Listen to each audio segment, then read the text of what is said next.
નમસ્તે મિત્રો, ધર્મ મનીષ પંડ્યા ઓફિશિયલ ચેનલ પર હું મનીષ પંડ્યા આપ સૌનું સ્વાગત કરું છું. મિત્રો, જોત જોતામાં પવિત્ર પુરુષોત્તમ માસ આજે પૂરો થઈ રહ્યો છે, ત્યારે પુરુષોત્તમ માસના છેલ્લા દિવસે આજની વાર્તા છે વનડિયાની વાર્તા.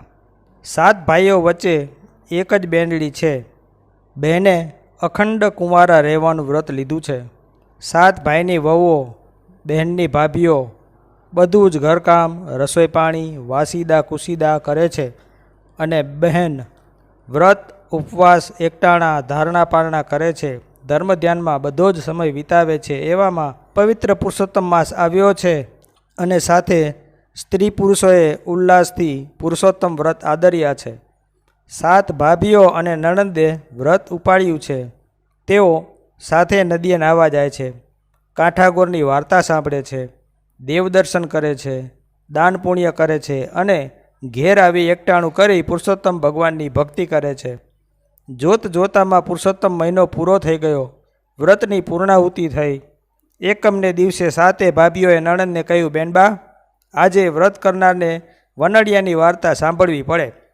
અમે વાર્તા સાંભળવા જઈએ છીએ અને આખું ગામ સાંભળવા જાય છે, માટે તમે પણ ચાલો. બહેન કહે, હું તો નહીં આવું, કારણ કે ઈશ્વર સિવાય કોઈ પણ પુરુષ દેવનું સ્મરણ નહીં કરવાની મેં પ્રતિજ્ઞા લીધી છે. તમે ખુશીથી જાઓ. બહેનને મૂકી 7 ભાભીઓ વનડિયાની વાર્તા સાંભળવા ગઈ. આ તો વનડિયા દેવ. બહેને તેમનો અનાદર કર્યો એટલે વનડિયા દેવ તો બહેન પર ક્રોધે ભરાયા. ક્રોધના આવેશમાં તે તો સતી ઉપર કૂડા કલંક મૂકવા તૈયાર થયા. એ જ રાતના બહેન પોતાના ઓરડામાં ઘસઘસાટ ઊંઘી રહી હતી, ત્યારે વનડિયો ભમરાનું રૂપ ધારણ કરીને એક બાકોરા વાટે બહેનના ખંડમાં ભરાયો. અંદર જઈને મનુષ્યનું રૂપ લઈ તેણે પોતાની શક્તિથી બહેનની પથારીમાં સુવાસિત ફૂલો પાથર્યા, ખંડમાં અબીલ ગુલાલ છાંટ્યા અને ચારેય બાજુ અત્તરોનો છંટકાવ કર્યો. વનડિયાએ તો વેર વાળવા એવો ઘાટ કર્યો કે સવારે ભાભીઓ બહેનનો ઓરડો જુએ તો એમ જ લાગે કે રાતના નણંદબા રંગ રાગ ખેલે છે અને દિવસે ડાયા ડમરા બની જાય છે. વનડિયાએ આવું કૂડ કપટ કર્યું અને ભમરાના રૂપમાં ગું ગું ગું કરતો ઓરડાની બહાર નીકળી ગયો. સવારે બેન ઉઠ્યા અને તુરત જ તેની નાની ભાભી પથારી ઉપાડવા માટે આવી. કોઈ દિવસ નહીં ને આજે નણંદબાની પથારીમાં ફૂલો પાથરેલા જોઈ, અત્તરની સુગંધ આવતી જોઈ અને અબીલ ગુલાલ છાંટેલા જોઈ ચોંકી ગઈ. તેના મનમાં નણંદબા વિશે શંકા જાગી અને તે વાત તેણે પોતાની 6 જેઠાણીઓને વારા ફરતી જણાવી. 7 જણીઓ ભેગી થઈને ચર્ચા કરવા લાગી. કહે છે કે સ્ત્રીના પેટમાં ભાગ્યે જ વાત ટકે છે. આ વાત પણ એક કાનેથી બીજા કાને, બીજા કાનેથી ત્રીજા, એમ આખા ગામમાં વાત ફેલાઈ ગઈ. હજુ સુધી બહેનના 7 ભાઈઓ આ વાતથી અજાણ હતા. તેમને પણ પત્નીઓએ મીઠું મરચું ભભરાવીને વાત કરી નાખી. આ તો કુળને કલંક લાગે એવી વાત હતી. ભાઈઓ તો જોયા જાણ્યા વગર ભલી બહેન ઉપર રોષે ભરાયા. તેઓ ભેગા થઈને બહેન પાસે ગયા અને પૂછ્યું તો બહેન કે, ભાઈઓ, મારા માટે તમે શંકા ધરાવો છો તો તમે પાપમાં પડો છો. હું આમાં કાંઈ જાણતી નથી. રાતના હું સૂઈ જાઉં છું ત્યારે ઓરડામાં કશું હોતું નથી, પણ સવારે જાગું છું ત્યારે આખો ઓરડો સુગંધમય હોય છે, અબીલ ગુલાલ છંટાયેલા હોય છે અને પથારીમાં પુષ્પ પાંદડીઓ પથરાયેલી હોય છે. આ સિવાય મને કંઈ જ ખબર નથી. ભાઈઓ, હું મારો ધર્મ ચૂકી નથી અને મરતા સુધી ચૂકવાની પણ નથી. તેમ છતાં તમારે ખાતરી કરવી હોય તો કરો. ભાઈઓ કશું બોલ્યા નહીં. વખતે બેનની વાત સાચી પણ હોય. આથી રાતના ખાતરી કરવાનું નક્કી કરી પોતપોતાના કામે લાગી ગયા. સાંજ પડતા 7 ભાઈઓએ બહેનના ઓરડાની પૂરી ચકાસણી કરી લીધી. પછી 7 જણા હાથમાં ખુલ્લી તલવાર લઈ ઓરડાની આસપાસ ઊભા રહ્યા. ત્યાં તો બેન આવી એટલે ભાઈઓ બોલ્યા, બેન, તમે ઓરડાના બારણા બંધ કરી અંદરથી સાંકળ વાસી સૂઈ જાઓ. આજે અમારે નજરો નજર જોવું છે કે આ બધી શું લીલા છે. બેનના પેટમાં પાપ નહોતું, એ તો સતી હતી, એટલે ઓરડામાં જઈ બારણા બંધ કરી પલંગમાં સૂઈ ગઈ. બહાર 7 ભાઈઓ ઉઘાડી તલવારે આંટા મારી રહ્યા હતા. જ્યાં રાતના 12 વાગ્યા એટલે વનડિયો ભમરાના રૂપમાં ગુનગુન ગુનગુન કરતો બાકોરા વાટે થઈ બહેનના ઓરડામાં દાખલ થયો અને મનુષ્ય રૂપ લઈ ઓરડામાં અત્તર છાંટવા લાગ્યો. એકાએક ઓરડામાં અત્તરની તીવ્ર સુગંધ આવવાથી બહાર ચોકી કરી રહેલા 7 ભાઈઓ આશ્ચર્યમાં પડી ગયા અને અંદર કોણ છે તે જાણવા 7 જણે કમાડની તિરાડમાંથી જોયું તો અંદર એક માનવી અબીલ ગુલાલનો છંટકાવ પણ કરી રહ્યો હતો, અત્તર છાંટી રહ્યો હતો અને પથારી પર પુષ્પો નાખી રહ્યો હતો. બેન તો બિચારી ઘસઘસાટ ઊંઘી રહી હતી. ભાઈઓ તો વિચારમાં પડી ગયા કે ઓરડામાં કોઈ રસ્તેથી જવાય એમ નથી, છતાં આ પુરુષ દાખલ થયો એટલે એ કાં તો જાદુગર છે, કાં દેવ છે, કાં દાનવ હોવો જોઈએ. ઓરડામાં વનડીયો ભમરો બનીને પેઠો હતો અને માનવી બનીને ઓરડાને સુવાસિત કરી પાછો ભમરો બને તે પહેલાં જ 7 ભાઈઓ ફટાફટ કમાડ તોડી ઓરડામાં ધસી આવ્યા અને તલવાર ઉગામી વનડિયા દેવને કહેવા લાગ્યા, તું કોણ છે અને શા માટે મારી ભલી બહેનના ઓરડામાં રાતના વખતે આવ્યો છે? સાચું બોલજે. અહીંયા પુષ્પો કેમ પાથર્યા છે? અબીલ ગુલાલ કેમ છાંટ્યા છે? અત્તર કેમ છાંટ્યું? આવી રીતે ઓરડામાં રંગરાગનો દેખાવ કરી અમારી બહેન ઉપર કૂડા કલંક લગાવનાર તું કોણ છે? સીધો જવાબ નહીં મળે તો આ તલવાર કોઈની શરમ રાખશે નહીં. વનડિયો બોલ્યો, તમે આવી રીતે ડરાવશો તેથી હું ડરી જાઉં તેવો નથી. હું તો વનડિયો દેવ છું. તમારી બહેને મારો અનાદર કર્યો છે એટલે હું એને કંડું છું. 7 ભાઈઓ કહે, અનાદર કેવી રીતે? વનડિયો કહે, અધિક માસમાં પુરુષોત્તમ ભગવાનનું વ્રત કરનાર દરેક ભાવિક એકમને દિવસે મારી કથા વાર્તા સાંભળે છે. તે દિવસે મારા નામનું એકટાણું કરવું પડે છે. એ દિવસે જે સ્ત્રી કે પુરુષ મારી વાર્તા સાંભળવાની ના પાડે છે તેને હું કોઈ પણ રસ્તે કૂડ કલંક લગાવું છું. જો હું આમ ન કરું તો દુનિયામાં કોઈ મને માને નહીં. તમારી બહેને એકમના દિવસે મારી વાર્તા સાંભળવાની ના કહી મારો અનાદર કર્યો, તેથી તેનું ફળ તે ભોગવી રહી છે. 7 ભાઈઓ કહે, હે વનડિયા દેવ, તમારે તો મોટું મન રાખવું જોઈએ. તમે આવું કરો તો કોઈ નિર્દોષ માર્યું જાય. હા, તો અમારી બહેનના માથે લાગેલા કૂડકલંક ઉતરે એવો કોઈ રસ્તો બતાવો, નહીતર કાયમ માટે અમારા કુટુંબની અપકીર્તિ થશે. વનડિયો બોલ્યો, હા, એક ઉપાય છે. જો તમારી બહેન વાડને વાડું, પાડને પૂરી, લહરને લાડુ અને રંકને રોટલી આપે, મારી વાર્તા સાંભળે તો તેના માથે લાગેલું કલંક આડ ઉતરી જાય. ભાઈઓ કહે, હે દેવ, તમારા કહેવા મુજબ થશે. તે છતાં અમને શી રીતે ખબર પડે કે બહેનના માથાનું કલંક ઉતરી ગયું છે? વનડિયો બોલ્યો, હા, એક વાત છે. આ નગરના રાજા એક ભવ્ય મંદિર ચણાવી રહ્યા છે. તેને માથે સોનાનો કળશ ચડાવવાનો છે. તે ખરી સતી વગર ચડે નહીં. એ માટે રાજા નગરમાં ઢંઢેરો ટીપાવશે અને તમારી સતી બહેન કળશ ચડાવશે. તેથી તેના માથેથી આડ ઉતરી જશે અને જગતમાં સતી તરીકે તેની ગણના થશે. સત્યનો અંતે જય થાય જ છે.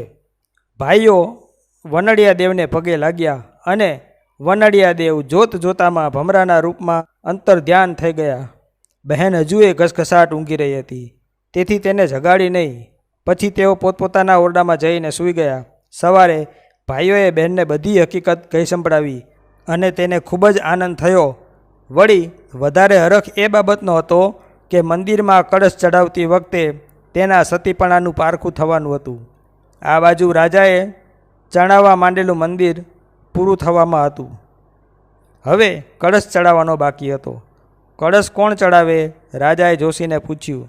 રાજ જોશીએ કહ્યું, રાજન, જો કોઈ સતી સ્ત્રી કૂવામાંથી કાચા સૂતરના તાંતણે ચારણીમાં પાણી ખેંચી લાવે અને તે જળ કળશને છાંટે તો પડવારમાં કળશ ચઢી જાય. આ તો મુશ્કેલ કામ હતું. સતી નારી ગોતવી ક્યાં? આખરે રાજાએ રાજ્યમાં ઢંઢેરો ટીપાવ્યો કે જે સતી નારી હોય તે મંદિરને કળશ ચડાવવામાં મદદ કરે. ગામમાં કોઈ સ્ત્રી તૈયાર થઈ નહીં, પરંતુ 7 ભાઈની બહેને તે કામ માથે લીધું. ભાઈઓ રાજાને કહી આવ્યા કે મારી સતી બહેન કૂવામાંથી કાચા સૂતરના તાંતણે ચાળણીમાં પાણી ખેંચી તે જળ કળશ પર છાંટશે. રાજાએ કહ્યું, તારી બહેન પ્રથમ ગામની બહાર આવેલા કૂવે જાય અને તેમાંથી સૂતરના તાંતણે ચાળણીમાં પાણી ભરી લઈ સીધી મંદિરે આવે. ભાઈઓ બહેન પાસે આવ્યા અને બહેન સૂતરના તારનું પિંડલું તથા ચાળણી લઈ વાજતે ગાજતે કૂવા કાંઠે ગઈ. ગામ લોકો તો નિંદા કરી રહ્યું હતું અને સૌ કહેતા હતા કે સતી હશે તો આજે પારખું થઈ જશે. બહેને કૂવા કાંઠે જઈ કાચા સૂતરના તાતણે ચાળણી બાંધીને કૂવામાં ઉતારીને થોડીક વારે પાણી ભરાયેલી ચાળણી ધીમે ધીમે કૂવામાંથી બહાર ખેંચી કાઢી. સત્યા સતનો ચમત્કાર લોકોએ નજરે નિહાળ્યો. કાચા સૂતરનો તાતણો ચાળણીના ભારથી તૂટ્યો ન હતો, તેમજ ચાળણીમાં અસંખ્ય છેદ હતા, છતાં તેમાં પાણી ભરાયેલું હતું. આથી બધાના હર્ષનો પાર રહ્યો નહીં. બધા તેને પગે લાગ્યા. ભાઈઓ અને ભોજાઈઓ પણ બહેન સામે હાથ જોડીને ઊભા રહ્યા. બધાએ સતીનો જય જયકાર બોલાવ્યો અને સતી બહેન વાજતે ગાજતે મંદિર જવા નીકળ્યા. તેના હાથમાં પાણી ભરેલી ચાળણી હતી. રસ્તા ઉપર આસપાસ સ્ત્રી પુરુષો અને બાળકોના ટોળે ટોળા સતીના દર્શન કરવા ઊભેલા હતા. મંદિર આગળ રાજા, રાજજોશી, પ્રધાન તેમજ દરબારીઓ સતીની રાહ જોતા ઊભા છે. ત્યાં તો સતી વાજતે ગાજતે મંદિરે આવી પહોંચ્યા. ચાળણીના પવિત્ર જળનો સતીએ કળશ પર છંટકાવ કર્યો અને તેને સ્પર્શ કર્યો. રાજજોશીએ હવે રાજાને કહ્યું, રાજન, સતીના સ્પર્શ તેમજ પવિત્ર જળના છંટકાવથી હવે કળશ હલકો ફૂલ જેવો લાગશે, માટે તેને પ્રભુનું નામ લઈ ઉપર ચડાવી દો. અને રાજાએ કળશ સહેલાઈથી ઉઠાવીને મંદિર ઉપર ચડાવી દીધો અને સતીનો જય જયકાર હવામાં ગુંજી ઉઠ્યો. આમ સતીબેનના માથેથી કલંક ઉતરી ગયું અને તેની મહત્તા વધી ગઈ. બધે તેનો જય જયકાર થઈ ગયો. વનડિયાતું વનડીશમાં, ભાઈની બેનને કંદડીશમાં, કૂડા કલંક ચડાવીશમાં, સતમા વ્યમ જગદીશમાં, તારો પ્રભુ ચરણની પાસ, મારો પ્રભુ ચરણની પાસ, પુણ્ય ફળિયાને પાતક ટળ્યા, પુરુષોત્તમ પ્રભુ આવીને મળ્યા. પુરુષોત્તમ વ્રત કરે જે ગુણવાન, તે પર પ્રસન્ન સદા રહે ભગવાન. જય પુરુષોત્તમ ભગવાન. શ્રી પુરુષોત્તમ દંડક સ્તોત્રનો ગુજરાતી અનુવાદ. આ સ્તોત્ર ભગવાન શ્રી કૃષ્ણના પુરુષોત્તમ સ્વરૂપની સ્તુતિ છે. તેમાં તેમનું રૂપ, ગુણ, લીલા અને અધિક માસમાં આ પાઠ કરવાનું ફળ બતાવવામાં આવ્યું છે. દેવોના પણ દેવ, જગતના સ્વામી, કરુણાથી ભરપૂર અને ગોપીજનોના મનને હરી લેનારા એવા પુરુષોત્તમ ભગવાનને હું નમસ્કાર કરું છું. યાદવોમાં શ્રેષ્ઠ, દેવકીના પુત્ર, દુઃખ હરનારા, વાસુદેવના પુત્ર, જગતના નાથ અને ગરુડધ્વજવાળા ગોવિંદને હું નમું છું. નંદ બાબાના પુત્ર, યશોદાને આનંદ વધારનારા, વ્રજનો આનંદ, મેઘ જેવા શ્યામ વર્ણવાળા અને રાધાજીના પ્રાણપ્રિય એવા પ્રભુને હું નમસ્કાર કરું છું. મથુરાના નાથ, મથુરા નગરીના સ્વામી, ગોકુળના ઈશ્વર, ગોપોના પતિ અને ગોપીઓ સાથે વિહાર કરનારા પ્રભુને હું નમું છું.